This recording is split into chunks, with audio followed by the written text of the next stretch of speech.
অহনা রাজ খুলে দিল পল্টু। সবার সামনে বন্ধক দেয়া গহনা হাতে করে নিয়ে এসে দুর্গাদেবীকে দেখালে অর্জুন চড় মারে অহনাকে। দুর্গাদেবী তখন অহনাকে জিজ্ঞাসা করলে অহনা স্বীকার করে নেয়। বন্ধুরা, আজকের পর্বে পল্টু জিজ্ঞাসা করে, কি ব্যাপার, সবাই মিলে আমাকে বলো তো, আসলে এত টাকা তোমরা হঠাৎ কিভাবে পেলে? সবটা আমার জানার খুব ইচ্ছা। তখন দুর্গাদেবী বলে, হ্যাঁ, এটা আমারও মনে হচ্ছিল। এত টাকা তো আমি দেইনি, যতটা খরচা হয়ে গেল। পিসিমণি বলে, অবাক কাণ্ড, তোমরা বারবার এত লোক আসতে থাকলো আর তুমি কিভাবে নিজে খাবারগুলো বানালে, আর কোথায় বা এত টাকা পেলে? তখনই দুর্গাদেবী বলে, কি ব্যাপার ছোট বৌমা, বলো কিছু তুমি। তখনই পিসিমণি বলে, হ্যাঁ, ও আর কি বলবে, ও তো সবসময় নিজেকে মহান মনে করে। ও জানে নাকি আসলে কতটা প্রবলেম ফেস করতাম। তখনই পল্টু বলে, আমার মনে হচ্ছে কিছু একটা গন্ডগোল পাকাচ্ছে তোমার অহনা। অহনাকে চেপে ধরলেই সব সত্যতার সামনে চলে আসবে। অহনা কিছু একটা প্ল্যান করেছে, কারোর কাছ থেকে তো টাকা নিয়েছে শিওর। অহনা তখন বলে, না, আমাকে কেউ টাকা দেয়নি, আর আমি কারো কাছ থেকে চার আনা নেইনি।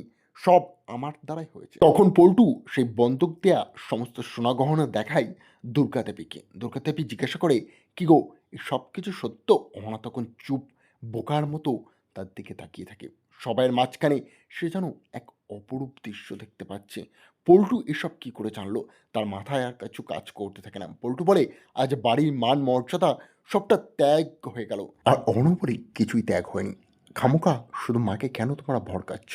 পল্টু, তুমি এমন কেন করছো? পল্টু তখন বলে, আমি খারাপ কিছু বলিনি তো, আমি তো সত্যতা সামনে নিয়ে এসেছি। সেই সুযোগটা নিয়ে পিসিমণি বলে, তাই বলি, মেয়েটা এত মাথা কী করে চলে? মাথা চলবে তো মেনে নেওয়া যায়। সে ভালো সাজার জন্য আমাদের আজকে পারিবারিক একটা রীতিনীতি সব মাটিতে মিশিয়ে দিল। সবাই সম্মান এক নিমেষে শেষ করে ফেলল। আমি কোনোদিন ভাবতেও পারিনি।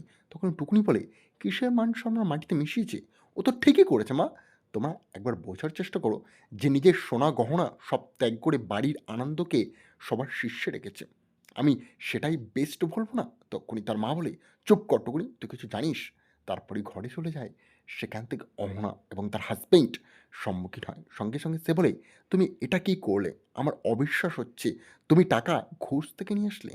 তুমি আমাকে সবটা খুলে বলতে পারতে। অহনা বলে, কি বলতাম কি, তুমি তো নিজেই টাকা দিতে চাওনি। তোমার মতো খারাপ আর কেউ আছে? রাগ ধরে রাখতে পেয়ে সঙ্গে সঙ্গে মেরে বসে স্ত্রীকে অর্জুন, আর বলে, আমাকে তুমি এমনভাবে কথা বলতে পারো না।